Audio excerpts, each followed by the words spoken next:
Bueno, entonces como la charla está como titulada como la membrana bacteriana, estrés, simbiosis y virulencia, y obviamente como con la idea como de, pues, de ser algo atractivo, porque mucha gente luego piensa en bacterias, y, bueno, no en bacterias, pero piensa en membranas y como si les hace una cosa muy aburrida, y yo espero como que vean hoy que no lo es, que es una cosa al contrario, como muy fascinante y quedan muchísimas cosas por descubrir. Como Taylor ya mencionó brevemente, como trabajo en la UNAM, en la Universidad Nacional Autónoma de México, cuyo campus central es en la Ciudad de México, y aquí es como la imagen postal para presumir, con el Estadio Olímpico en el primer plano, y en el fondo como uno de los dos volcanes famosos de la Ciudad de México, el Iztaccíhuatl, y el otro está el Popocatépetl, el que no se ve en esta foto, y la Torre de Rectoría. Pero nosotros, como estamos en Cuernavaca, y Cuernavaca es como a 1 hora sur de Ciudad de México, y todo, en realidad la UNAM es como la universidad yo creo que más grande de Latinoamérica, tiene como 350,000 estudiantes, y em, estos ya no están todos en la Ciudad de México, ha estado como descentralizando la universidad, y ahorita están en todos los estados de la República Mexicana. Y aquí les muestro como un mini video aterrizando cómo llegan a Cuernavaca, como desde el cielo. Déjame ver si me corre esto. Sí. Bueno, entonces, ese es como terminando con un edificio nuevo que Keila tampoco conoce, pero lo voy a repetir porque se atoró la primera vez. Entonces, aquí estamos en Cuernavaca, y ese es como parte del CCG, este edificio. Y pero esa es como la parte más moderna para presumir, y esas son las casitas que Keila tal vez también se va a recordar de ellas, ¿no? Y como en un mapa para los cuales ha estado como un poco rápido todo eso, bueno, estamos en México, Costa Rica está por aquí abajo fuera de pantalla, y aquí está la Ciudad de México, donde es el apuntador, y aquí estamos justo abajo en Cuernavaca, ¿no? Ahora sí, vamos a empezar con hablar un poco de ciencia. He estructurado un poquito la plática hoy en 5 diferentes temas, y voy a dar como se debe, supongo, como dar una introducción un poquito sobre las bacterias, los lípidos membrana en bacterias, enfocándome en un grupo que se llama aminolípidos. Después voy a hablar sobre lípidos de ornitina, que es un subgrupo de estos aminolípidos, y cuáles funciones de estos se han descrito hasta la hora. En la tercera parte, y eso es como, siempre me gusta hablar de esto porque es un poquito describiendo cómo se desarrolló un proyecto en este sentido, y los proyectos que más me gustan son los donde buscamos identificar genes desconocidos, en el sentido, sabemos que existe una estructura como a nivel bioquímico se ha descrito en una célula, pero no se conoce cuáles genes o enzimas son los responsables para sintetizar esta estructura. Y el punto 3 es justo uno de esos ejemplos, y de hecho son de los proyectos que más me encanta. Es un poquito hacer rompecabezas en la biología y buscar las piezas faltantes, ¿no? En 4, ese es como un proyecto un poquito más reciente, donde buscamos estudiar los lípidos de ornitina o Ls, estudiar su función en burkholdeриales, que es como otro grupo, pues, de bacterias que antes no hemos estudiado tanto, trabajado tanto, son beta-proteobacteria. Y al final, ese es como algo que está en proceso, pero también como hacia el futuro es como una ingeniería combinatoria de lípidos de ornitina, y lo que quiero hacer o quiero llegar a hacer es como un tipo de biología sintética de membranas, como poder hacer membranas a la medida. Si alguien llega a ser una compañía o dice, oye, necesito bacterias que tengan tales propiedades, que resisten a tales estreses, entonces a este nivel me gustaría llegar dentro de algunos años. Bueno, pues sigamos, estamos hablando de membranas, yo estaba lípidos de membrana. Entonces cuando yo hablo de lípidos de membrana, ¿a qué me refiero? Eso es como, pues, imagen del libro de texto, es como una microscopía electrónica pues, del borde de una célula, donde se ven como aquí, como se alcanza a ver 2 líneas, que es como la membrana. Y esta membrana está compuesta por proteínas, lo que está en verde, y está compuesta por lípidos anfifílicos, que son lípidos que tienen una parte más polar y una parte apolar. Les voy a mostrar un poco más en detalle esto. Y bueno, en principal, estos son los compuestos principales de las membranas. Déjame decir. Y entonces, estos lípidos de membrana que vieron antes, como esta cabeza roja con dos colitas, esos son estos que forman toda esta membrana. Hay como dos capas, es una bicapa, en la parte central es como hidrofóbica y afuera, hacia la fase acuosa, hacia el interior de la célula o exterior, son los grupos polares de los lípidos. Y estos lípidos podemos dibujar de otra manera, como hay diferentes imágenes también como del libro de texto, como que aquí muy sencillo, pero se ve claramente aquí es la parte apolar o non polar, apolar, que son las colas de hidrocarburos, que son ácidos grasos generalmente en muchos casos, y luego la parte como polar, que es como compuesta por glicerol, un grupo fosfato, y en este caso un grupo cabeza, que en ese sitio es colina. Entonces este lípido sería fosfatilcolina, que es el lípido de membrana más abundante en eucariotas. Pues lo podemos dibujar también con estructuras químicas o con modelos como Space Filling Model. Pero lo importante otra vez es como que hay un grupo cabeza hidrofílico y un grupo apolar. Y en realidad lo que es fascinante es que la forma y la naturaleza anfipática de estos lípidos lo que hacen es que forman de manera espontánea estructuras que pueden ser bicapas, pero pueden ser otras estructuras cuando están en un ambiente acuoso. Entonces, intentan de aislar o de separar la parte polar de la parte apolar. Y hay gente como que que buscaba como de clasificar los lípidos de una manera muy sencilla. Obviamente eso es algo muy sencillo y promete demasiado sencillo, pero facilita como, ahí nos ayuda en la imaginación cómo funciona esto. Entonces, podemos clasificar como lípidos según su forma.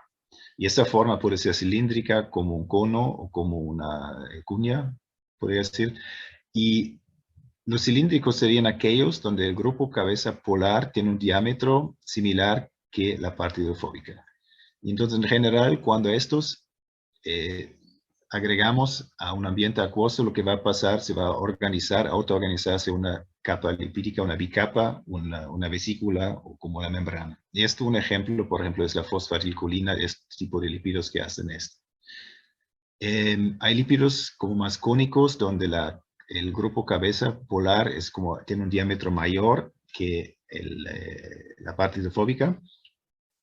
Entonces son como cónicos y si en estos en el ambiente acuoso van a formar micelas, como los detergentes, por ejemplo.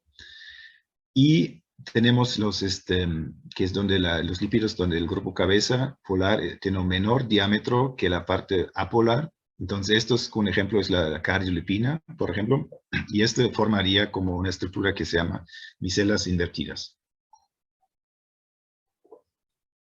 Y, y obviamente en una membrana, lo que pasaría, tendríamos una mezcla de todos los tipos de lípidos, pero esta mezcla definiría de cierta manera como las propiedades de la membrana.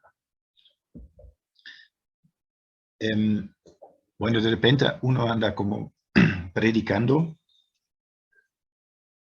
como si fuera, perdón, como si fuera sacerdote. Y una de las cosas, los mensajes que siempre quiero transmitir es que Escherichia coli no es un buen modelo para estudiar lípidos de membrana. Como saben, E. coli se ha estudiado para todo tipo de cosas y es seguramente el organismo mejor estudiado pues, que hay en el planeta.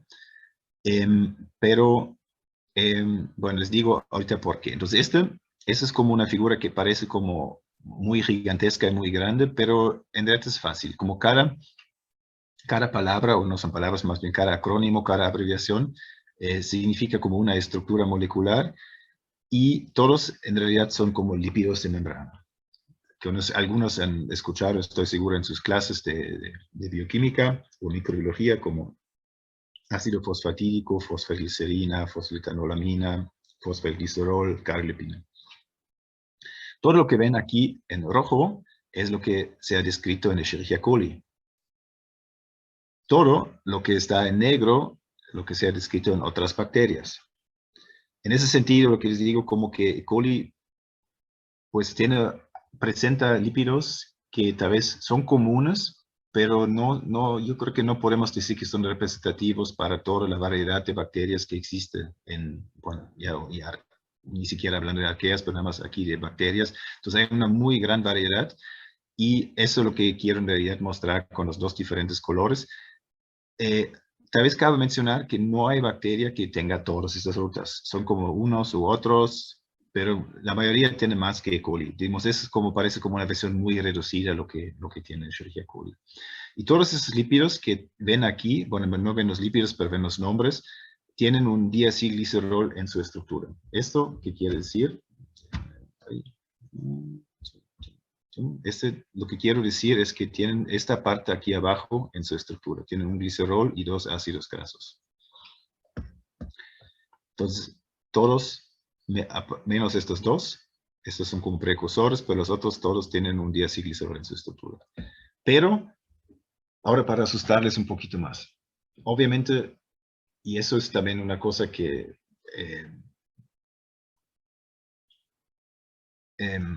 obviamente si hay más estructuras de lípidos que no estén, que no contienen este diacilglicerol. Y un ejemplo famoso, del cual no voy a hablar hoy, pero lo menciono rápido, son los opanoides. Opanoides son como estructuras como de 5 anillos y que son como derivado de sintetizado a partir de escualeno, y aquí está como toda la síntesis. Pero lo que quiero mostrar aquí nada más es que también son lípidos anfifílicos con una parte hidrofóbica y una parte hidrofílica. Se sabe, por ejemplo, a partir de estudios genómicos que aproximadamente 10% de las bacterias pueden formar estos opanoides. Y pues no quiero entrar más en detalle, pero es como un ejemplo de un lípido común que no contiene diacilglicerol. Y además tenemos como por ejemplo en bacterias también sfingolípidos, no muy común, pero sí existen. Hay otras que se llaman sulfonolípidos, hay glicolípidos, algunos con estructura de diacilglicerol, otros no. Y están los aminolípidos que se encuentran en el centro de lo que voy a platicar hoy. Con permiso, Cristian, Sí, ¿puedo hacerte una sí, pregunta? sí, claro. Que a tu juicio, ¿cuál es digamos, el microorganismo que tiene uno de los mejores modelos para estudiar lípidos? Y otra pregunta, y perdón porque sí es muy básica, pero ¿qué tanta diferencia se ha visto entre los lípidos de arqueas y los de bacterias en general? Ok, sí. Bueno, no son tan fáciles de contestar. Yo creo que en cuanto al modelo, yo creo que uno debería prometer escoger como modelo por filo, no sé, como que hay como tantas diferencias que por ejemplo los alfa proteobacterias entre sí se parecen bastante. Yo creo que coli en general es como, neonofila yo creo que es demasiado alto. Yo creo que como eh, no sé, como que yo creo que es una cosa que no puedo contestar, honestamente, porque nosotros hemos estado estudiando, ahorita estamos estudiando como Flavobacterium, estamos estudiando Vibrio cholerae, estamos estudiando Rhizobium, y cada uno es como bastante diferente, así de como, eh, yo creo que dependiendo de lo que te interesa en las bacterias, yo creo que debes seleccionar el organismo modelo, como por ejemplo, nosotros hemos encontrado muchos lípidos muy locos, diría yo, en Flavobacterium. Por eso nos fascina ahorita Flavobacterium. Pero yo creo que hay justificaciones muy buenas de estudiar Mycobacterium, obviamente, ¿no? Y hay muchos para Streptomyces, como cada grupo de bacterias tiene como su chiste. Entonces, allá yo no sé, yo creo que no hay un modelo que cubre de todo. Esa es como una respuesta que tal vez no satisface, pero yo creo que Está honestamente bien. sería mi respuesta. Y con los arqueas, bueno, aquí no tengo nada de arqueas, pero hay como lo principal, la diferencia es, por una parte es como a nivel estereoquímico, como que aquí son como de SN3 y los otros son como SN estéreo. La nomenclatura estereoquímica es como inversa, como aquí con los residuos del glicerol. Y la otra importancia es aquí lo que se ven en bacterias, donde hay enlaces éster, allá tienen enlaces éter normalmente, que se supone bueno, que no se supone, que se sabe que confieren mayor estabilidad a condiciones extremas, se puede ser presión extrema, temperatura extrema, pH extremo, y esos yo creo que son como los clásicos. Luego hay como membranas, porque, por ejemplo, si permito regresarme acá, donde como en bacterias tenemos como estas bicapas y en arqueas, muchas veces hay como solamente monocapas, lo que quiere decir que las dos colas hidrofóbicas están como si fueran fusionados. Sí, sí, yo creo que sí me explico, ¿no? Como que tienes en lugar de para decirlo, una cadena hidrofóbica así, pero seguiría el otro lado y terminaría otra vez con el enlace éter hacia la parte polar. Esos son, yo creo que las diferencias. Hay como luego grupos cabeza que también están como conservados en los arqueas. Por ejemplo, hay como estructuras que son como cariolipina, pero como lípido de arqueas, sí, como con enlaces éter, etcétera. Entonces, pero sí hay como ciertas conservaciones en los grupos cabeza, pero yo creo que en los arqueas falta mucho más por estudiar porque en realidad yo hace algunas semanas platiqué con un postdoc trabajando con arqueas, porque yo dije, oye, ¿me puedes recomendar un modelo de arqueas que se puede crecer, cultivar fácilmente en laboratorio? Uno que no es extremófilo, porque ahorita hay muchos estudios de estos, pero dice como que, según él, que no se ha descrito pues algo como una bacteria que ya puede, como E. coli, para decir que todo el mundo ya puede crecer en el lab, que puede servir como para acercarse más a, pues desarrollar métodos de, no sé, de biología molecular para estudiar los lípidos, etcétera, pero no lo hay. No sé, Keylor, si contesta esto, algo. Sí, muchas gracias. Sí. Ok, gracias. Bueno, estuvo aquí, sí. Entonces estuvo con los supanoides. No, ok. Entonces, estoy llegando a los aminolípidos, y en especial a los lípidos de ornitina. Entonces aquí, esos son como curiosos porque mucha gente no los conoce. Eso es como algo como para ellos es algo muy exótico, porque si uno aprende como bioquímica o microbiología con libros de texto solamente, pues nunca llegas más allá de los glicérofosfolípidos, de los fosfolípidos normales. Pero los lípidos de ornitina también tienen un grupo cabeza polar y tienen como colas apolares, pero lo que se nota que no tienen un grupo fosfato. El grupo polar aquí está formado por el aminoácido ornitina, que es como un aminoácido, no alfa aminoácido, pero no se encuentra en proteínas, solamente, bueno, en algunos péptidos no ribosomales y también en el metabolismo, en la síntesis de otros aminoácidos ocurre como intermediario.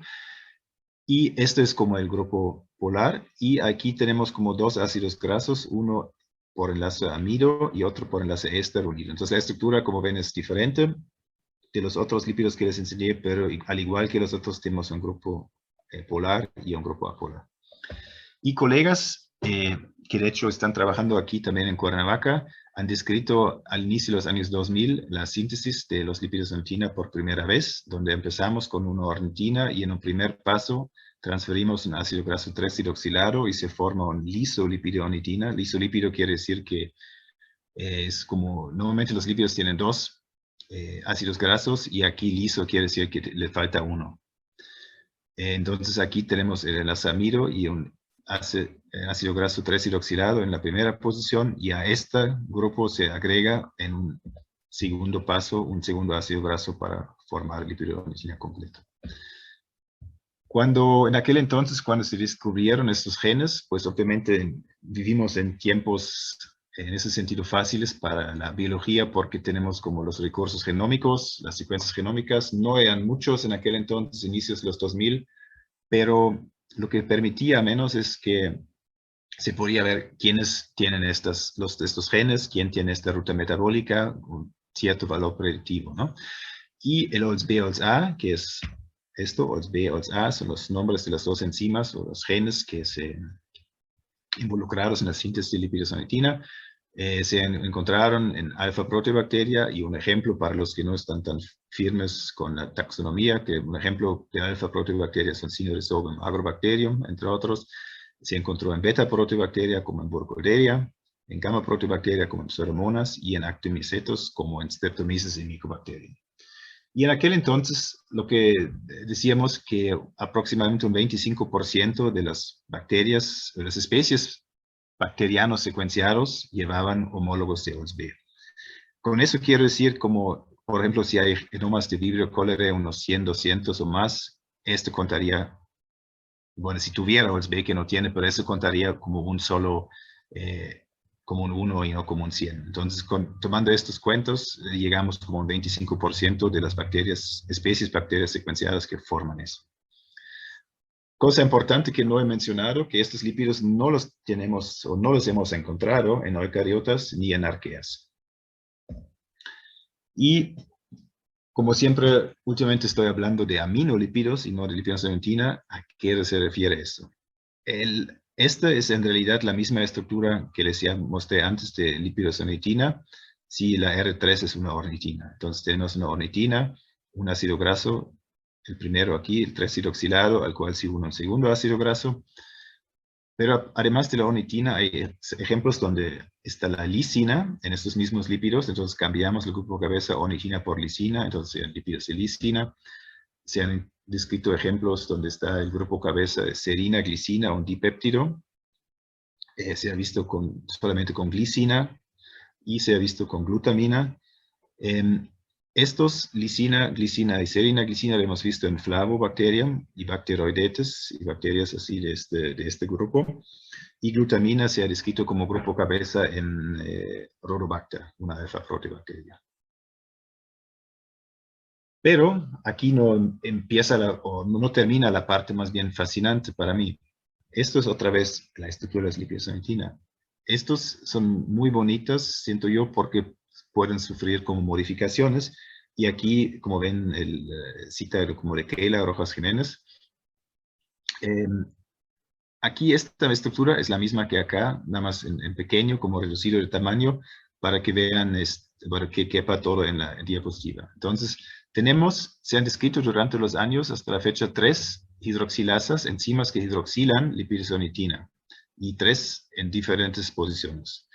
La primera es que donde descubrió, bueno, el trabajo de Keller ayudó a descubrir esta enzima que se llama OLS-C, que es una hidroxilación, aquí resaltado en amarillo, en el segundo ácido graso, en la posición 2. Sería como acá en la imagen más grande.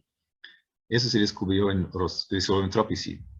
En Rhizobium tropici, que es un simbionte de frijol y de otras plantas, pero pues, al rato lo voy a mencionar más. Se descubrió también el OLS-E, donde hace una hidroxilación en el grupo cabeza, en la misma ornitina, aquí en este carbono. Después, en Burkholderia caenosepacea se descubrió el OLS-D, o más bien se descubrió el D antes del E, que es una hidroxilación en este carbono. Y algunos años después descubrimos en Singulisfera acidífila, que es un plancton miceto, como nada que ver con las bacterias o los organismos que les mostré antes, que en este organismo se pueden como enmetilar el delta amino de la ornitina. Entonces esto de hecho es como, bueno, no voy a hablar hoy de esto, pero es una estructura que también es otro ejemplo de estos que me encantan, donde de hecho, como se descubrió primero la estructura en 2013, creo, por unos geobioquímicos, ellos descubrieron por masa esta estructura y nosotros metimos a poner, bueno, cuál es el gen que es responsable, la enzima responsable de la síntesis de esta cosa. Y sí, luego la encontramos, pero era un proyecto así similar, como buscando resolver un rompecabezas. Bueno, ahora la gran pregunta que tal vez tienen muchos de ustedes, muchas y muchos, ¿por qué tenemos tantos lípidos? ¿Por qué no uno o dos? Pues ya hacemos una membrana, ponemos unas proteínas y ya está, ¿no? Y en realidad no tengo la respuesta, pero yo creo que va por diferentes pues, posibilidades. Como uno es que yo creo que las propiedades biofísicas son diferentes. Entonces, allá tener una membrana un poco más compleja, yo creo que permite como pues regular más procesos o controlar más procesos, puede decir, división celular, etc. Puede pueden tener, o ya sabemos que tienen algo que ver con la respuesta a estrés, abiótico y biótico, pueden tener que ver con el desarrollo. A eso me refiero que por el streptomyces hemos visto también que se cambia la composición de los lípidos durante el desarrollo de las hifas hacia las esporas aéreas.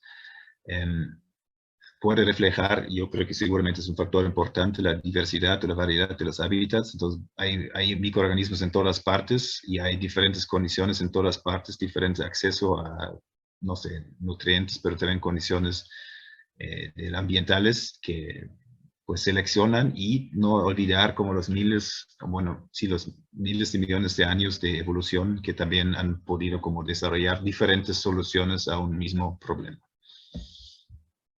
Bueno, ese era como... sí, con permiso, tenemos sí. una pregunta aquí que dicen si la ornitina tiene una función solamente estructural o colabora en otras cosas como transporte o algunas otras funciones.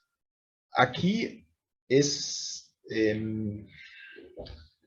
solamente estructural, diría yo. Digamos, aquí es como, yo creo que, bueno, no sé, como la pregunta podría como llevarse a algunas preguntas como muy profundas en el sentido de por qué ornitina, por qué terminó la ornitina, porque es una, como les voy a mostrar más adelante, que como la mitad de las bacterias tienen la capacidad de formar lipidocentina, y lo que hemos visto hasta la fecha que hay 3 diferentes rutas de hacer estos lípidos. Entonces parece que es una solución a un problema muy común en muchas bacterias, pero en realidad, como yo diría, es estructural.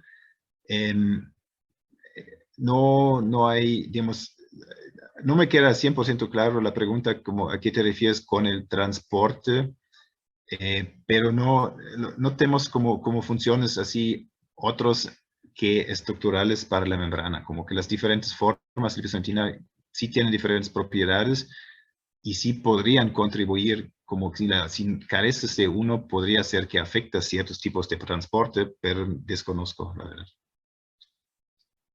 Okay. Sí, no sé. Sí, igual si tienes más preguntas, Andrés, o más, o no sé si contesté a qué te referías, igual lo puedes especificar más, no sé. Sí, gracias.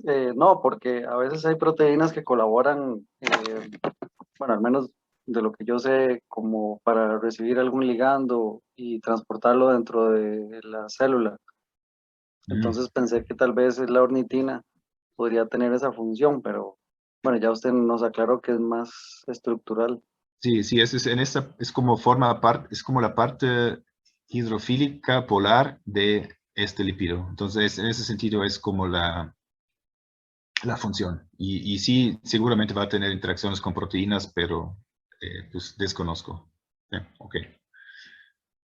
Bueno, entonces vamos a seguir un poquito más con la función. ¿Cuáles funciones se han descrito hasta la fecha de lipidocentina? Y la más famosa, la más conocida, y la voy a mencionar más adelante, y aquí nada más breve, es como de reemplazar otros lípidos de membrana en condiciones limitantes de fosfato. ¿A qué se refiere esto? Como que ese es un poquito el conocimiento. Al inicio les dije que hay muchos fosfolípidos y muchas de las bacterias como que comúnmente ustedes manejan o conocen, como aquí unos ejemplos: Rhodobacter, Synovium, Pseudomonas. Lo que hacen cuando los creces en un medio complejo con extracto de levadura, por ejemplo, hacen solamente lípidos, fosfolípidos.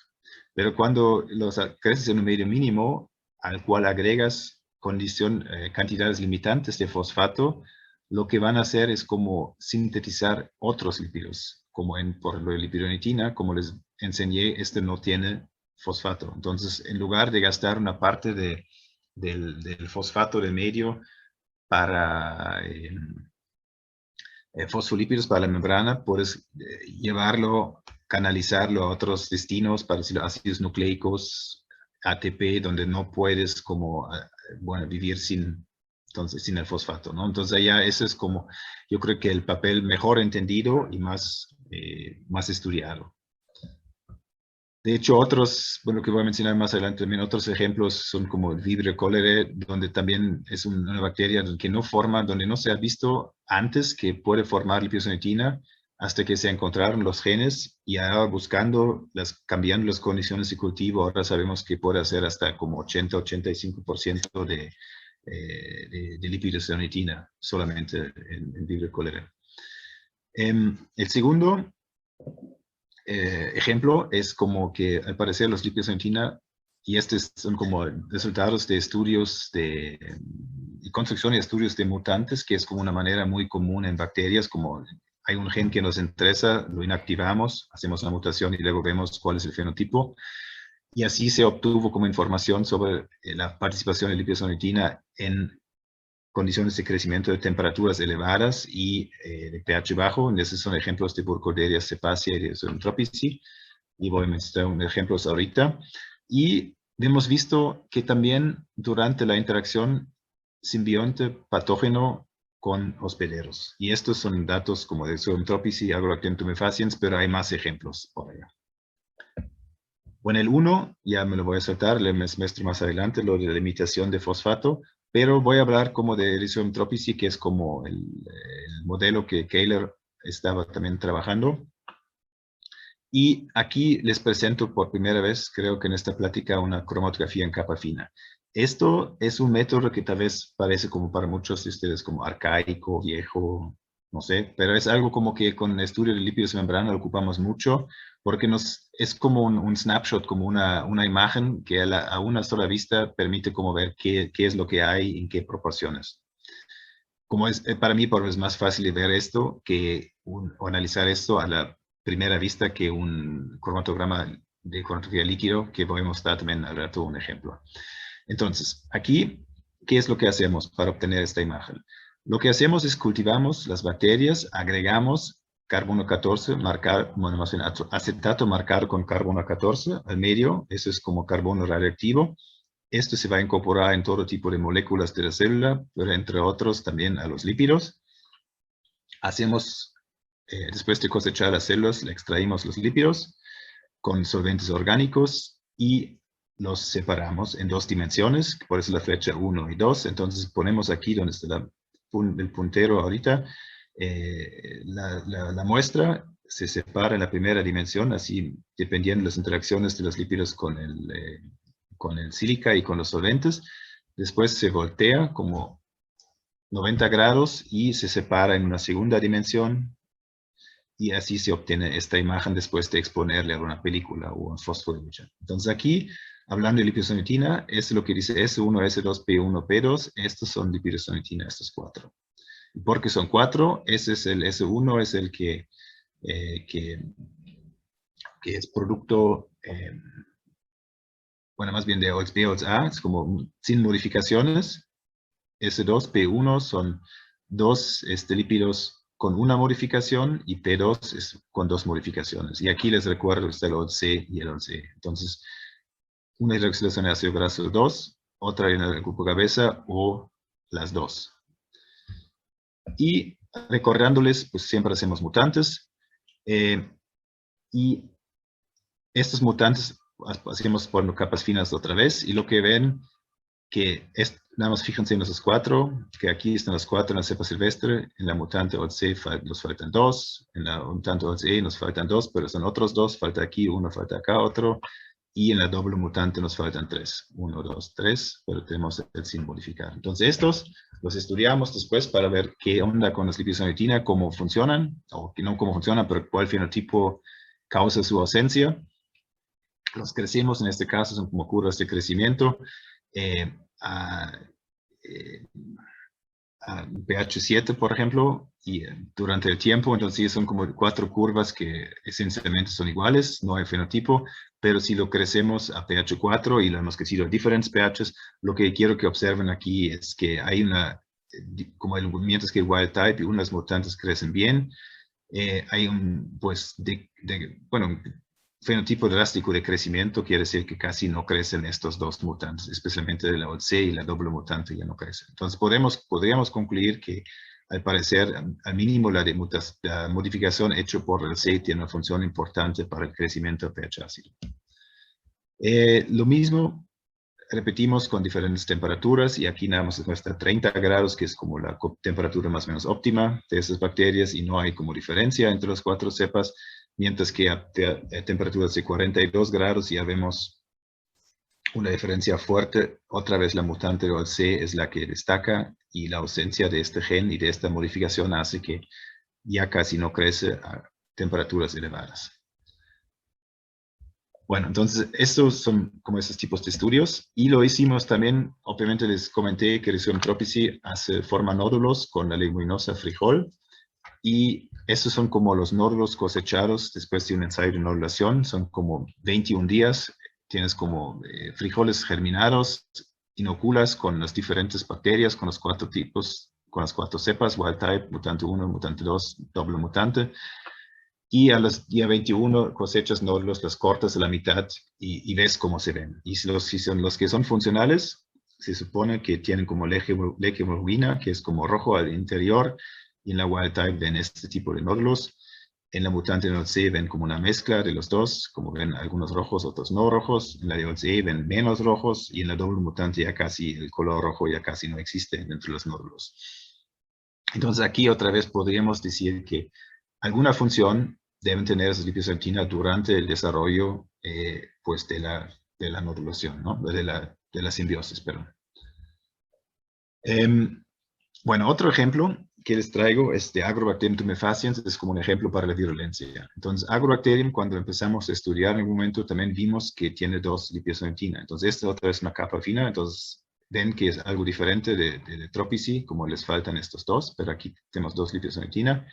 Y otra vez hicimos 2 mutantes, una que en OLS-B, entonces no hace liposarcina, otra en OLS-C, que solamente tiene liposarcina no modificado, entonces le falta esto. Y con estos hicimos ensayos de virulencia, con discos de tubérculo, que es, no sé, patata o papa en Costa Rica.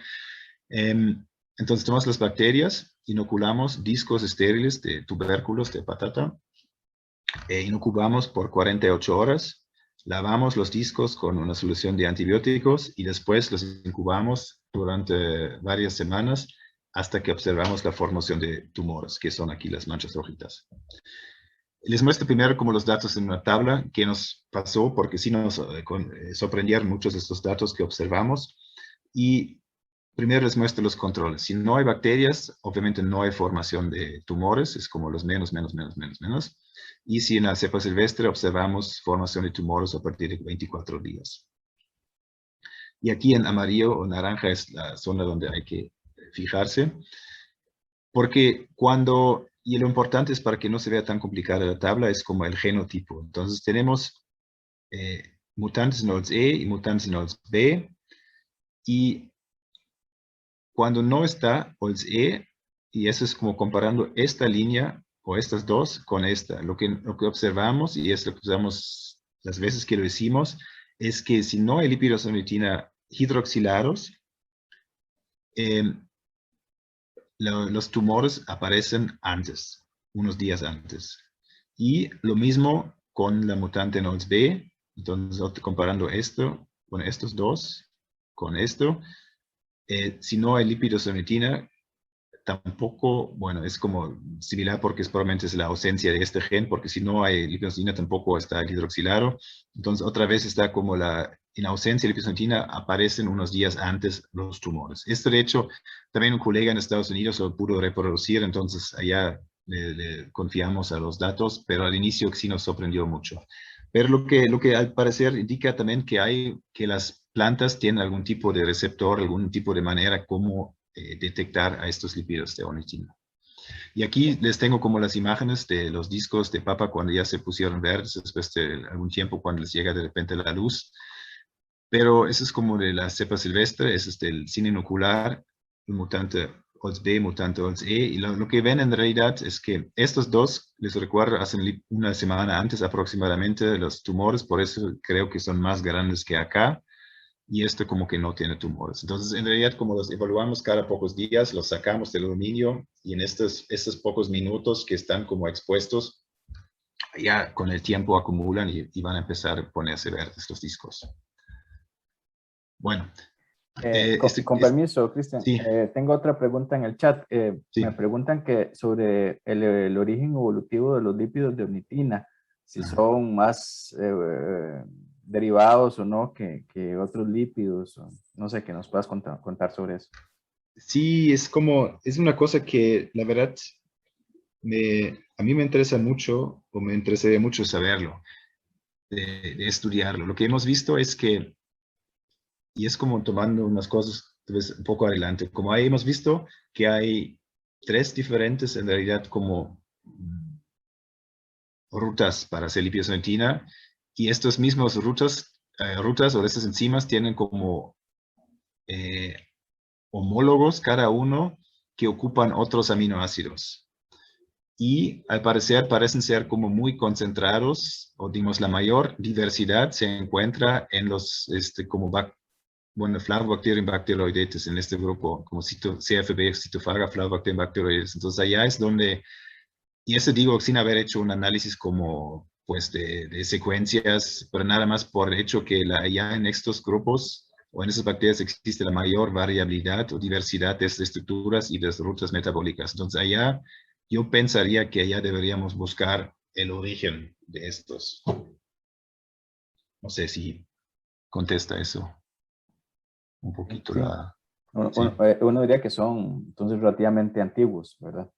Sí, están como ampliamente distribuidos, como cosa que no dije que voy a decir al rato, como que es la mitad de las bacterias al parecer sí tienen la capacidad de formarlos en ciertas condiciones. Entonces sí está como que es una de las cosas que quiero convencer a la gente que no es algo exótico, que es algo como que, pues si uno en dos ya lo tiene y muchos grupos bacterianos sí tienen como muy, sí, entonces allá, pero en los bacteriólitos es como donde hay más diversidad, pero sí es como unas cosas que sí me interesan.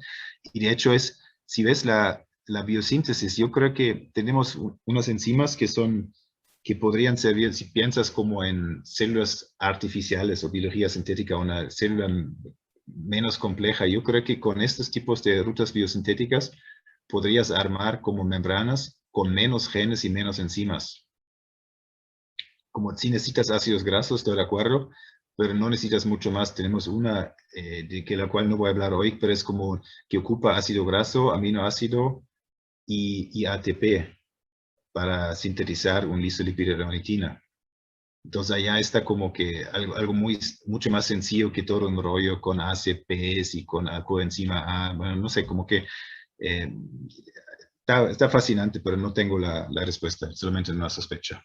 Pero sí podrías decir, bueno, yo estoy, esto fue lo que dijo el estudiante, pero lo que estoy pensando yo es que aparentemente sí tienen un rol importante en simbiosis y patogenicidad, ¿verdad? Entonces, eh, uno diría que no fueron no está muy cerca de Lucas, sino más bien aparecieron después cuando tienen que hacer interacciones con otros organismos o con otros eucariontes particularmente. Sí. Y es como no están en eucariontes, entonces allá yo creo que podría ser como, tiene su cierta lógica de ocuparlo como esto es como patrón molecular de, ¿cómo se llama? MAMS, este tipo de Microbe Associated Microbial Patterns, no, Molecular Patterns, como esas cosas como que luego hay como las flagelas, cosas así, que aquí no hay un receptor que descrito, pero como muchos de los datos que enseñé y que les que voy a enseñar, como indican que sí hay, que sí tienen un papel de interacción y que sí son, pues, supuestamente o muy probablemente reconocido por receptores que desencadenan algo. Como por ejemplo, podría decir, si no tengo liposolutina, en el caso que acabo de decir con Agrobacterium, si no los tengo, pues la planta no se da cuenta y más rápido tiene éxito, en este caso, tal vez la agrobacteria. No sé, es como, claro, tal vez muy sencilla a la vista, eh, pero sí, no, yo estoy de acuerdo con lo que dices, Kayler. Es como de, no es así súper viejo, pero como una, lo mismo sea como se evolucionado en diferentes, independientemente por tres rutas diferentes. Entonces yo creo que es una prueba de su importancia y que sí hemos visto estas funciones en las interacciones. Sí, Ok, gracias. sí. No sé qué, es como la velocidad, ¿está bien así, Kayler? O no sé qué, o quieres que me apure o Dale, cuánto dale. tiempo tenemos. En principio yo diría que yo he pensado como en hora y media, pero no sé Ok, cómo no, lo está ves. bien, está bien, Ok, está bien, hora y media está bien, yo no es como preocupándome como tipo seminario, 45 minutos y yo hablando mucho. bueno, no. Ok, ok, gracias. Ok, bueno, entonces allá vamos a seguir. Em, el, les voy a platicar ahorita, justo viene como unos ejemplos que a mí yo creo que es mi parte favorita. Les voy a platicar un poquito cómo descubrimos una enzima o un gen que llamamos luego OLS-F en Serratia proteomaculans.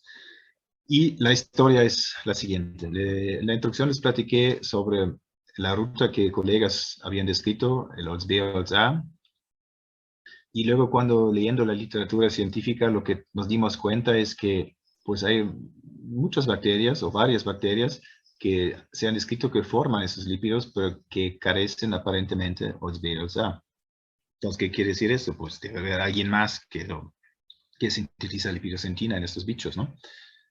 Y ejemplos eran en aquel entonces Serratia, que es como gamma proteobacteria cerca de E. coli, Flavobacterium, y Desulfovibrio, que es un anaerobio delta proteobacteria.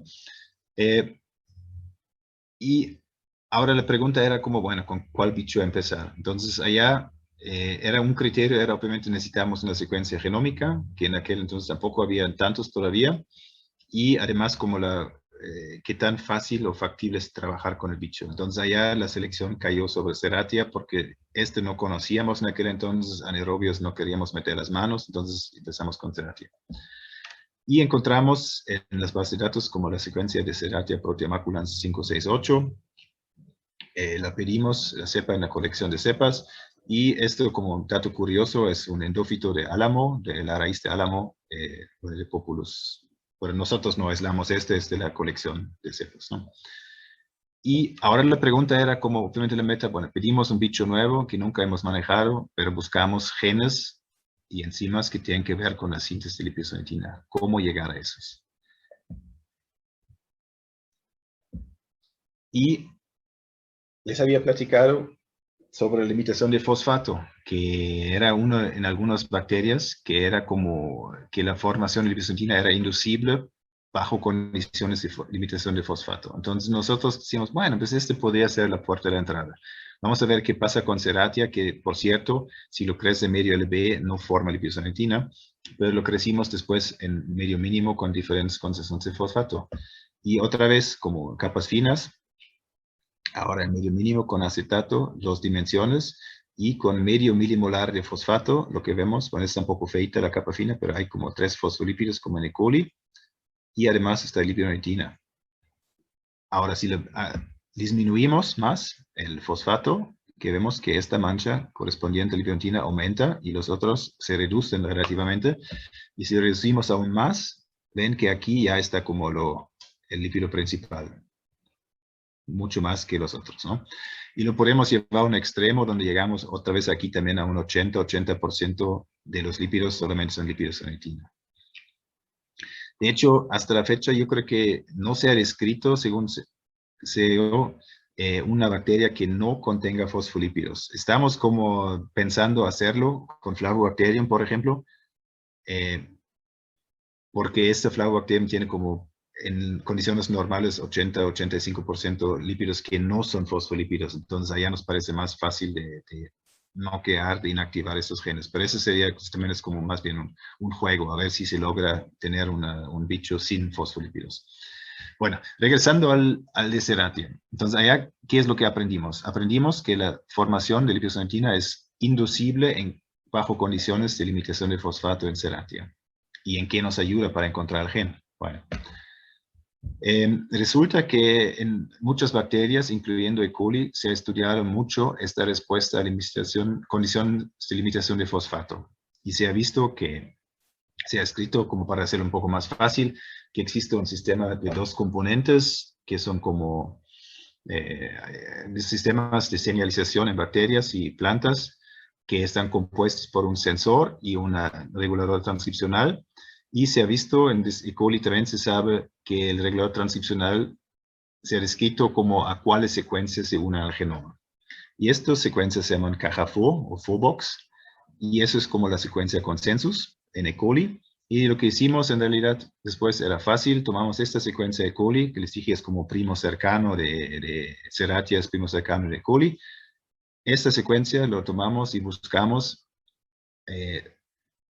secuencias similares en Serratia frente de genes y además filtramos que estos genes serían anotados como aciltransferasas. Y aciltransferasas, ¿por qué? Bueno, saben que estamos buscando. La estructura de lipidonetina tiene un aminoácido, dos aciltransferasas, entonces buscamos genes codificando aciltransferasas precedidos por cajas FO. Y si encontramos dos, y ahora expresamos estos dos, como los amplificamos por PCR, los metimos a E. coli. Ahora ya no voy a hablar mal de E. coli porque ahorita estamos ocupando E. coli como modelo, como de herramienta más bien, no como modelo. Y los metemos los dos por separados en E. coli. Y en el caso justamente del 2569, detectamos la formación de lipidosomitina. Entonces aquí, ese es como el otro ejemplo, cómo se analizan los lípidos. Ese es como un cromatograma de cromatografía líquida, donde cada pico corresponde a uno, posiblemente también puede ser a veces a más que un lípido. Y aquí están como rotulados el fosfato PG, carlipina PE, entonces los tres lípidos de Escherichia coli, esa es la cepa BL21D3, que es como una cepa famosa que se ocupa mucho para expresión con los plásmidos PET. Y ese es como con plásmido vacío, y aquí abajo sería un cromatograma de los lípidos extraídos y analizados de la E. coli expresando lo que llama ya aquí OSF, pero aquí es el 2569. Y aquí está algo nuevo. Si comparan arriba y abajo, hay algunas diferencias y una corresponde a un nuevo lípido que es lipidonetina. Ahora, ¿cómo sabemos que es lipidonetina? Bueno, se hace espectrometría de masas. Y entonces, eso sería como el espectro de los picos moleculares que luego se pueden fragmentar, pero podríamos concluir que hay dos tipos de lipidosomitina que se distinguen en su insaturación en los ácidos grasos. Entonces aquí hay una insaturación, aquí no la hay, entonces, pero son ambos lipidosomitina que se detectan, que se forman en E. coli al expresar este gen. Y para que vean como que es lo más fácil de comparar estas dos imágenes, como de capa fina, entonces este es E. coli sin lipidonetina, este es con. ¿Sí? Entonces allá, como comparando estos dos. Y ahora pudimos hacer como la misma cosa. Comparando OSB, OSA, bueno, ese les platiqué antes, ahora el OSF, ¿quién lo tiene? ¿Cuáles genomas lo contienen? Haciendo las búsquedas. Está en gamma proteobacteria, pero son otros que aquí era pseudomonas, principalmente aquí tenemos Vibrio, Klebsiella, entre otros. En delta, en disulfovibrio, en epsilon proteobacteria, en Campylobacter, zeta proteobacteria, y en el grupo CFB, aquí está muy, muy, muy común. Y ahorita estamos como lo que les adelanté antes, como un 50, como la mitad de las bacterias secuenciadas pueden hacer lipidosomitina. Entonces es algo que ya nada exótico, entonces es algo como muy común. Y para nosotros ha sido como una mina de oro, de diamantes, de haber encontrado este gen, porque empezamos a estudiarlo en Vibrio. Como les dije, empezamos con ese Vibrio, es el único organismo que hemos visto hasta ahora que tiene dos homólogos, dos genes de OSF y ambos funcionales. Entonces estamos como estudiando mutantes ahorita en interacción con patógenos, etc. Y empezamos también hace algunos años con Flavobacterium. Entonces esto como nos abrió mucho las líneas de investigación, pero muy bien. Bueno, esa era como la historia, cómo descubrimos esto. Y ahorita, ¿sí? Con permiso, tenemos una pregunta, pero mejor luego le paso la palabra a Luz para que la pregunte ella. Sí, claro que sí. Adelante. Buenos días.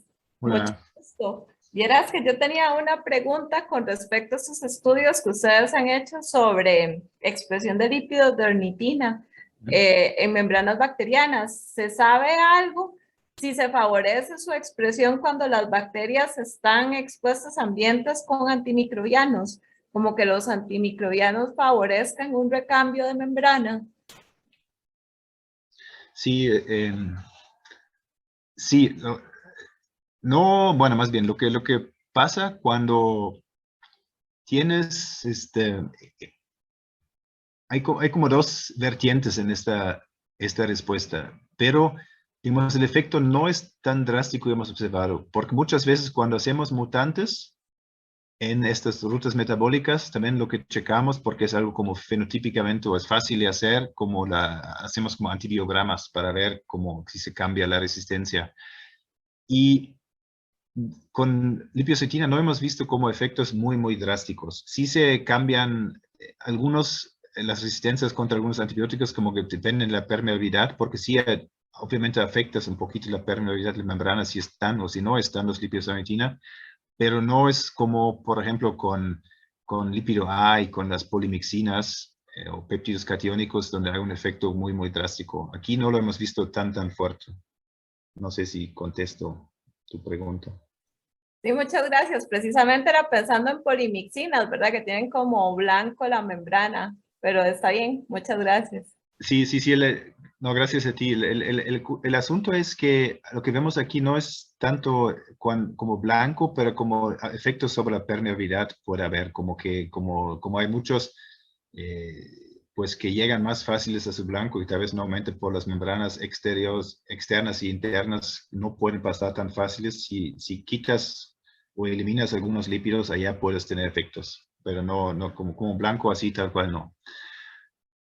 Bueno, entonces llegué aquí con el Burkholdeриalis, eso como voy a pasarle como rapidito, eso es como, y buscando explicar, es algo como que hicimos, bueno, ya durante varios años y recientemente se publicó.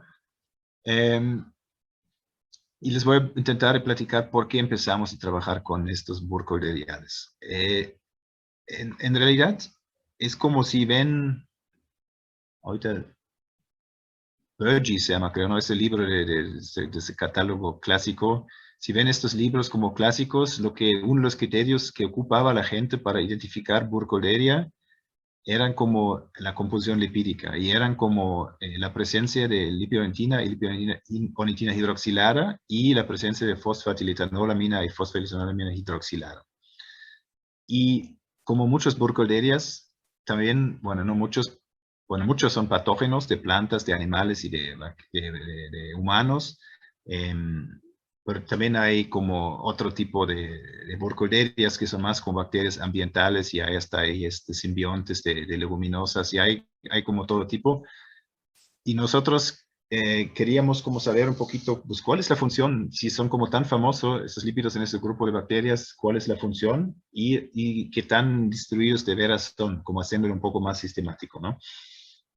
Y al inicio hicimos como un árbol filogenético y de hecho como los Burkholderiales o lo que antes se llamaba Burkholderia, hace muchos años todo se llamaba Pseudomonas, después se llamaba todo Burkholderia y ahora muchos ya no se llaman Burkholderia, se llaman como para Burkholderia, se llaman como Caballeronia y se llaman Ropsia y se llaman Triniquia y bueno, hay todo tipo de nombre, pero hicimos primero como para nosotros, para dar como estructura a nuestro pensamiento, este árbol y arriba lo que ven en rosa son como lo que llamamos después Burkholderia sensu stricto, el cual incluye como los patógenos de humanos generalmente, como Pseudomallei, vietnamensis, como Cenocepacia, entre otros. Y aquí abajo son como todos estos que han cambiado de nombre, muchos que yo estoy seguro que varios de ustedes conocen como Burkholderia todavía, como Xenoborans, Phytophilmans, Fungorium, que son como algunos simbiontes, etc. Y solamente aquí un solo patógeno queda en este grupo, que es Ropsia anthropogonis, que antes se llamaba también Burkholderia anthropogonis. Entonces, nosotros por razones históricas, bueno, es un investigador que Keller conoció en su tiempo aquí en Cuernavaca, pero que falleció hace varios años, Jesús Caballero, él trabajaba mucho esas Burkholderias, y gracias a él, o como su herencia, tenemos como el congelador lleno de cepas de Burkholderias. Entonces allá, esa es como nuestra estructura de trabajo, entonces seleccionamos o tomamos 35 cepas de estos, que son 43 creo que en el árbol, y estos 43 de cada uno determinamos la composición lipídica en medio complejo, LB en este caso. Y lo que vimos es que sí hay una diferencia entre las bacterias que siguen siendo burkholderias y todos los otros que se han sacado del grupo de burkholderia. Y los que están aquí con fondo azulito, esos son los que siguen siendo burkholderia, es que la Cenocepacia aquí en A y la burkholderia dolosa. Y ambos, bueno, aquí está un poco más complejo para los no iniciados en el sentido, pero aquí está una lipidodentina y aquí está el otro. Entonces, estos sí forman lipidodentina también en medio LB, mientras que de C a F lo que son bacterias que corresponden a esta parte de abajo. Entonces, lo que vimos que todos los que analizamos aquí abajo no tenían lipidodentina en medio complejo y los de arriba sí lo tenían también en medio complejo.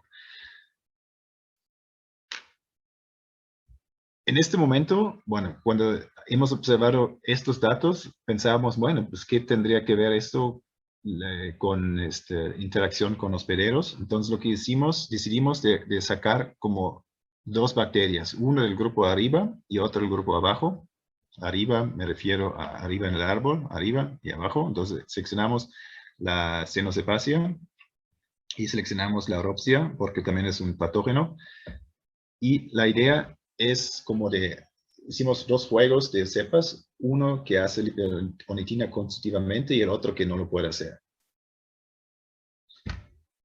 Y uno de Cepacia y otro de Anthropogones. Y primero voy a hablar un poquito del juego de cepas de Cenocepacia. Entonces lo que aquí dice... Ok. Como es un Burkholderia Cenocepacia, es un patógeno de humanos. Mucha gente lo conoce por los problemas que causa con fibrosis quística. También es un patógeno de plantas. Es como, pues, versátil y ocupa su versatilidad como para infectar lo que sea. Y lo que hicimos son ensayos de patogenicidad y virulencia con Gayeria meionella, que es como se llama polía de la cera. Y esas son como las larvas. Entonces, si las larvas las inyectamos con solución salina, pues se quedan como en color beige. Y si las inyectamos con E. coli, también es control negativo, se quedan en beige. Pero si las inyectamos con Burkholderia, sea la cepa wild type o la mutante, se empiezan a formar melanina y después de un tiempo mueren. Entonces lo hicimos. Bueno, tomamos este modelo en realidad porque es más barato, como se imaginan hacer, bueno, más ético probablemente también, pero de no ocupar ratones o modelos más complejos, decidimos es más económico de ver esto en estos larvas. Y hicimos también un poco más sistemático, aquí a la derecha arriba lo que ven es ¿cómo se llama? La curva de sobrevivencia de Kaplan-Meier. Y cada línea aquí, lo que corresponde es como 3 líneas corresponden a la wild type, 3 a la mutante, y son como varios experimentos que se hicieron, donde durante el tiempo, cada día analizando cuántas larvas siguen sobreviviendo y cuántas larvas ya se murieron. Y si analizamos esto al final de los 5 días del estudio, porque más que 5 días no podemos, porque ya va a cambiar el estado larval, entonces ya como que ya no sirve este modelo para ese tipo de estudios. Entonces lo que vimos es que una columna es como la wild type y otra la mutante, que en realidad en concentraciones altas de células, ambos mataban. Cuando bajábamos la concentración de células, sí hubo una diferencia y parecía que la wild type estaba como más eficiente en matar las larvas, pero que había como solamente como 2 concentraciones de células donde se vio esto y después ya no había ningún efecto como con las concentraciones mucho más abajo. Entonces allá el efecto no es tan claro como nos hubiera gustado, pero al parecer sí, eso sí es algo reproducido que hicimos pues muchas veces. Y el otro par de cepas es el de Rhopsia anthropogonis, antes Burkholderia anthropogonis, que es un patógeno de plantas muy, muy temido. Y que esta bacteria no hace lipidodentina en medio complejo, pero nosotros hicimos una cepa con un plásmido que tiene OLS-F, que expresaba de manera constitutiva OLS-F y hacía así lipidodentina. Entonces ocupamos, una de las plantas hospederas de esta cepa es el maíz. Nosotros tomamos plantas de maíz de, creo, 40 a 45 días y se infiltraron las hojas de la parte inferior con una aguja, con una jeringa sin aguja, perdón. Y si lo ocupamos infiltrando la solución salina, Rhopsia con plásmido vacío y Rhopsia expresando el F, y medimos como la formación de especies reactivas de oxígeno, como con con un fluoróforo que no distingue entre las diferentes formas, pero que nos da como el total de formación de especies de oxígeno. Entonces, justo después, lo que ven aquí abajo en la figura, el día cero es entonces cuando tomas la hoja, haces la infiltración y directamente determinas cuántas especies reactivas de oxígeno tienes, y esta sería la solución salina, esto sería como la wild type, con plásmido vacío, y esto sería como expresando el 11F. Y otra vez, eso sí nos dio mucho gusto y nos sorprendió también que es como un 2.5 veces más especies reactivas de oxígeno directamente después del primer contacto de las células que hacen 11F o que hacen lipoimetina. Y este efecto parecía existiendo, bueno, más adelante también, después de 3, 7 y 15 días, pero se perdió. Como el efecto fuerte es como el primer contacto de las bacterias con la planta, ¿no? Seguimos analizando también, pues, qué pasa con las bacterias conforme como pasa el tiempo. Digamos, el fenotipo, digamos, el daño a la planta se hace visible a los 3 días, pero checamos como a los 3, 7 y 15 días, intentamos como bueno, hicimos como tomamos muestras de un área definido y extraemos las bacterias para ver cómo están creciendo las bacterias dentro de la planta. Y lo que observamos es que sigue creciendo conforme pasa el tiempo, pero que no hubo diferencia entre los dos, entre la cepa que hace lipoimetina de manera constitutiva y la wild type.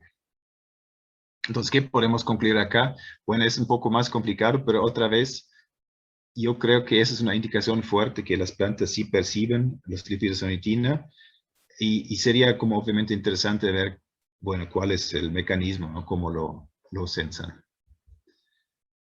Bueno, y ahorita llegando a la parte final finalmente. Ese viene como la ingeniería combinatoria de los lípidos de ornitina. Entonces allá, ¿por qué les propongo eso? Me han escuchado hablar como de todo tipo de bacterias y seguramente ya se confundieron, oye, ¿por qué ese tipo trabaja con tanto tipo de bacterias? Les he hablado como de Rhizobium, de Agrobacterium, de Burkholderia, de Singulisfera, de Vibrio. También en Bruselas hay mucha lipoimetina. Y el problema es un poquito que son diferentes estructuras en las diferentes bacterias y diferentes fenotipos, porque interactúan con diferentes organismos. Bueno, es como hay muchos parámetros que varían, entonces no es fácil concluir. Entonces hay como más preguntas que respuestas. Entonces salimos con esta propuesta, y en realidad lo que busca es como de reducir, de regresar ahorita otra vez a un modelo y tomar como modelo E. coli, porque E. coli normalmente no hace lipoimetina. Pero nosotros, con el OLS-F que les enseñé, como lo descubrimos, tenemos una manera de hacer un E. coli que hace lipoimetina. Entonces, además del OLS-F, que es aquí, tenemos las 3 hidroxilasas que les presenté en la introducción, y tenemos la metilasa, la N-metilasa, metiltransferasa.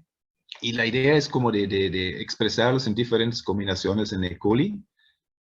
Y tenemos como la E. coli, por ejemplo, que hace un lipoimetina que solamente tiene los F, y podemos como poner 2 genes conjuntos, entonces podemos tener una u otra, u otra, u otra.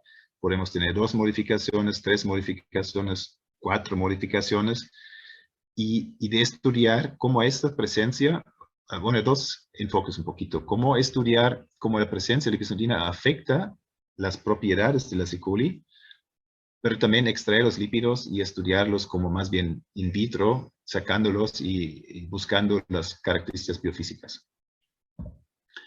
Esto es como, bueno, aquí es como, lo malo es que no se ven tan bien, por eso es como así se ven luego las películas Kodak, cuando los expones a las capas finas. Entonces, como son como azulitas las películas, pero es lo mismo. El fondo es azul y en negro son como imágenes de capas finas, y en negro ven como las marcas radiactivas y los lípidos. Entonces, sería como E. coli. Entonces, tenemos en blanco marcar los 3 lípidos de E. coli.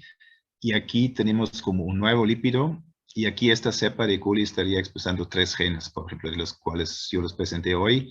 Esta cepa estaría expresando 2 genes, F o C, esta de F o E y esta expresando 4 genes. Entonces, lo que quiero mostrar en este sentido es como que sí es factible, que sí se logra formar todas las estructuras que predecimos que se van a formar, pero para hacerlo más fácil, ahorita nada más voy a hablar de esto. De una sola cepa de E. coli que expresa 2 genes, F y C. Entonces,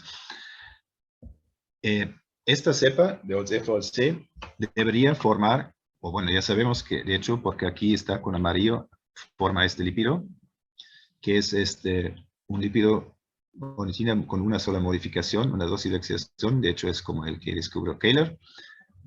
Y hace 2003, ya hace casi 20 años, hubo una revisión de Nikaido que predijo, porque esas modificaciones de 2-hidroxilo existen en el lípido A también y existen también en sfingolípidos. Y lo que él predijo es que esto podría lograr o causar que haya más interacciones con otros lípidos de membrana, con la parte polar, entonces allá podría afectar la fluidez o rigidez de la membrana. Entonces nosotros queríamos como preguntar justo esto, si tenemos una E. coli que forma este lípido, cambiamos la fluidez de la membrana y hay un método que intentamos hacer que se llama anisotropía de la fluorescencia con células enteras de E. coli. Aquí intento como explicar cómo es esa es como la membrana, con la bicapa, y en verde, bueno, aquí hay diferentes opciones, es como, pero nosotros tomamos un sensor, que es una molécula que se mete a la membrana, y esta molécula, dependiendo de la fluidez de la membrana, va a estar como en una sola posición rígida o se va a poder mover mucho. Si hay mucha fluidez, se mueve mucho, lo que se ve aquí con las flechitas, y si está como más bien casi sólida la membrana o en estado gel, allá va a estar como casi sin movimiento. Entonces, con este método podemos como distinguir si hay mucha movilidad o poca movilidad. Entonces, mucha movilidad quiere decir membrana más líquida, poca membrana más rígida.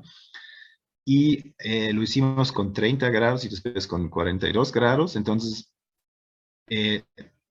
desconozco ahorita, como lo hicimos en colaboración con unos colegas en California, pero en realidad, como ellos me dicen que el efecto es drástico, es muy fuerte. Entonces, este valor que midieron es como de las diferentes cepas. Entonces, este es como una cepa de E. coli con plasmido vacío, ese es de una E. coli con LZF y es una E. coli con LZF-C. Y lo que observamos que lo que ellos llaman, como lo hicimos en tríplica, pero esa es como una diferencia de lo que ellos llaman drástica, de los más fuertes que han observado, que entonces la membrana se vuelve más rígida con la presencia de este lípido. A otra temperatura de 40 grados, pues en realidad pasa lo mismo, tal vez este sube un poquito más que el otro, pero otra vez la presencia del grupo hidroxilo hace como que la membrana se vuelve más rígida. Bueno, obviamente tenemos que seguir mucho más en esto, como de buscar, de caracterizar esos lípidos. Lo que pasa es que como apenas hace 20 años se descubrieron las rutas biosintéticas, nadie ha estudiado eso. Como con los fosfolípidos, ya en los años 50, 60 se hicieron esos estudios, pero aquí nadie, pues no sabemos. Hay algunos estudios aislados que hemos hecho, pero no tanto en detalle. Otra cosa que está como en proceso, y aquí pido perdón por nada más poner como un graphical abstract, porque estamos como escribiendo algo y no tengo todavía figuras bonitas, pero lo que hicimos es, tomamos diferentes cepas de E. coli, y metimos a los E. colis otra vez como los lípidos de ornitina, aquí mostrado acá, porque queríamos ver si afectamos como fenotípicamente a los E. colis si tenemos estos lípidos. Y lo que observamos es que a un pH, bueno, está tal vez mal dicho, resistance to SPH, es como hay que estar más cuidadoso, pero tenemos como por crece con una velocidad máxima mayor y con menos fase lag a un pH como de 5,5, los E. colis que tienen esto en comparación con los otros, crecen mejor, y eso sí es muy interesante, en medio de cultivo con limitación de fosfato. Entonces, cuando expresamos estos dos, obtenemos E. coli con los dos lípidos, obviamente la membrana contiene menos fosfolípidos y puede ocupar el fosfato para otras cosas. otras biomoléculas. Entonces, si observamos llegamos a biomasas mayores de 20 a 40% en ciertas condiciones, no súper limitantes, pero donde está como justo el límite entre limitante, donde empieza a limitar más bien el fosfato el crecimiento, allá es donde vemos esta ventaja para estas cepas de E. coli. Y lo que hemos visto es como poco para los biotecnólogos que al parecer, porque es la idea un poquito con esto también, como al parecer la presencia de lipidoleucina facilita también, en este caso, la expresión de una ruta heteróloga de bioleucina, producimos más bioleucina en presencia de lipidoleucina en E. coli. Y bueno, lo que estamos analizando ahorita también, a ver si hay un efecto transcriptómico. Si ponemos los genes de lipidoleucina, pues a ver si algunos de los fenotipos que observan son con base en algo transcriptómico que está causado de manera indirecta. Bueno, entonces, ¿cuál es la meta a largo plazo? Pues eso es lo que les dije antes. Ya lo que quiero lograr es como de poder diseñar células o membranas con propiedades diseñadas, y esto utilizando como los lípidos de aminotina y los otros aminolípidos, y armar como de esta manera como pues membranas que me dice alguien, yo necesito algo resistente al solvente, necesito algo resistente a temperatura, y que nosotros podemos llamar, combinamos el gen con tal promotor y luego tenemos las células que quieras. Bueno, ya al final. Bueno, ¿qué me gustaría que se acuerden el día de mañana de todo eso? Pues que 50% de las especies secuenciadas de bacterias pueden formar lipidoleucina, entonces no es exótico. Entonces, cuando alguien les dice que solamente hay fosfolípidos, digan, no, pero también hay lipidoleucina. Que son muy bonitas porque pueden ser modificadas por hidroxilación y metilación. Entonces, tenemos como todo un subgrupo de lípidos con diferentes propiedades. Espero haberles mostrado, convencido que tiene una función en resistencia a estrés y en tracciones microbio hospedero. Y otra como que también es importante que queden con esto, que la composición de bacterias, de lípidos, de membranas de bacterias es muy diverso. Entonces, esa es un poquito la respuesta a la pregunta de Kayla al inicio, como que no hay, yo creo que es muy diferente si veo a no sé, tipo Archifex, esas bacterias, comparado con Bacteroidetes, comparado con, no sé, con bacilos, como ahí cada uno tiene sus cosas interesantes y típicas. Bueno, ese es como los agradecimientos, y destaco aquí como el trabajo de Lady Baidoa, son una beca postdoctoral, de Luz América Córdoba Castro, estudiante de doctorado, Wendy Escobedo también del beca de la Regapa, Sikian Juan en Duke University, él nos apoya mucho con espectrometría de masas, y de Miguel Ángel Vences Guzmán, y el apoyo financiero que nos dio el CONACYT de UC Nexus y de la Regapa. Y termino con esa imagen de Cuernavaca para que Keller no se acuerde solamente de tortas, de cochinita, pero también de otras cosas. Y pues ya, hasta aquí llegué.